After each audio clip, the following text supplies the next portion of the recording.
नमस्कार मित्रांनो, निसर्गाचं प्रचंड असं रौद्र रूप आणि तितकंच शांत करणारं अप्रतिम सौंदर्य अनुभवायचं असेल तर आजचा हा खास व्हिडिओ तुमच्यासाठीच आहे. मी आलेलो आहे पालघर जिल्ह्यातल्या जव्हारमधल्या दाबोसा धबधब्यावर. हा धबधबा महाराष्ट्रातील सर्वात उंच धबधब्यापैकी एक आहे. चला तर आजच्या व्हिडिओमध्ये मी तुम्हाला जव्हारमधला दाबोसा धबधबा कसा आहे ती सर्व माहिती दाखवणार आहे. व्हिडिओ सुरू करण्यापूर्वी तुम्ही जर चॅनलवरती नवीन असाल तर चॅनलला सबस्क्राईब नक्की करा.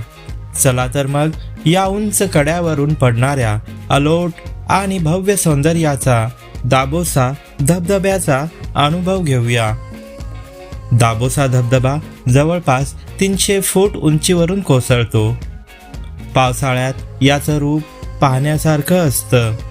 लेंडी नदीवरील हा धबधबा 12ही महिने वाहत असतो, पण पावसाळ्यात या धबधब्याचा पांढरा शुभ्र फेस आणि आजूबाजूची हिरवळ आपलं मन मोहून घेते. लांबून नदीतून वाहत येणारं पांढरं शुभ्र पाणी जेव्हा एका प्रचंड मोठ्या कड्यावरून उंचावरून जेव्हा खाली पडतं तेव्हा त्यातून उडणारे पाण्याचे तुषार संपूर्ण धबधब्याच्या अवतीभवती पसरतात. हे तुषार पाण्याचे शिंतोडे तुम्हाला पूर्णपणे भिजवून टाकतात.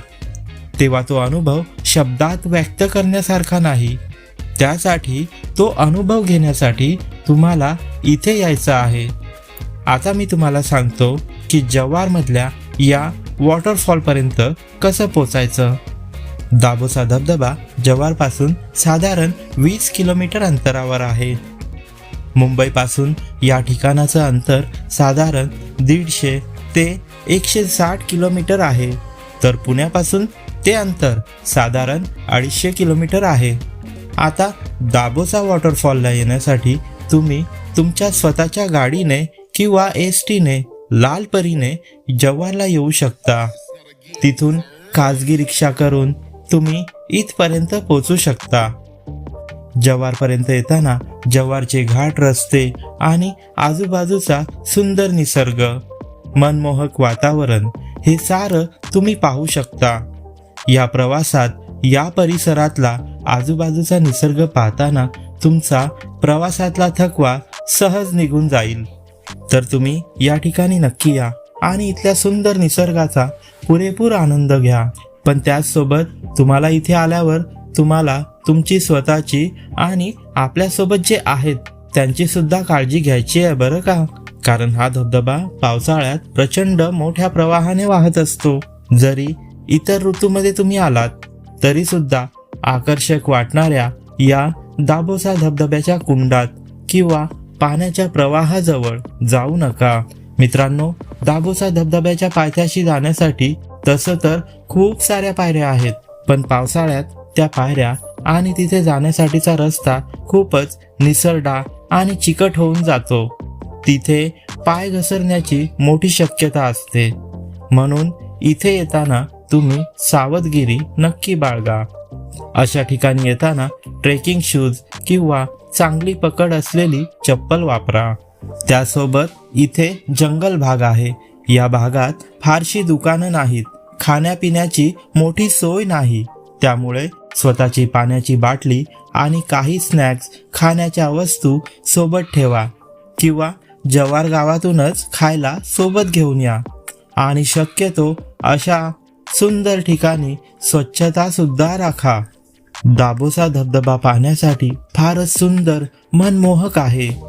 एका डोंगराच्या कड्यावरून दुसरा डोंगर, त्यावरून पडणारा पाण्याचा प्रवाह, दाबोसा धबधबा पाहणं फारच अविस्मरणीय अनुभव आहे.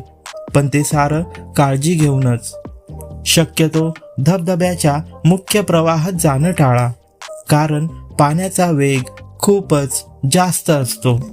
आता जर तुम्ही माझा व्हिडिओ पाहून जव्हारमधल्या या धबधब्यापर्यंत यायचं ठरवत असाल तर जव्हारमध्ये बघण्यासारखी इतर ठिकाणं सुद्धा आहेत. कोणती ते मी तुम्हाला सांगतो. जव्हारमध्ये आल्यावर तुम्ही जुना आणि नवा राजवाडा, ज्याचं नाव जय विलास पॅलेस आहे, तो तुम्ही पाहू शकता. त्यानंतर तुम्ही हनुमान पॉइंटला जाऊ शकता. त्याचबरोबर तुम्ही सनसेट पॉइंटला सुद्धा जाऊ शकता. ते पाहून झाल्यानंतर तुम्ही शिरपामाळ पाहू शकता. जर तुम्ही पावसाळ्याच्या वातावरणामध्ये जव्हारला येत असाल तर या ठिकाणाला जव्हारला मिनी महाबळेश्वर का म्हणतात हे तुम्हाला इथे आल्यावर नक्कीच पटेल. चला तर मित्रांनो, हा होता आमच्या जव्हारमधला दाबोसा धबधबा. पण जव्हारमध्ये असे इतरही धबधबे पाहण्यासारखे आहेत बरं का. त्यात हिरडपाडा धबधबा, काळमांडवीचा धबधबा अशी ठिकाणं येतात. तर आजचा हा दाबोसा धबधबा हा छोटासा व्हिडिओ तुम्हाला कसा वाटला ते कमेंटमध्ये नक्की सांगा.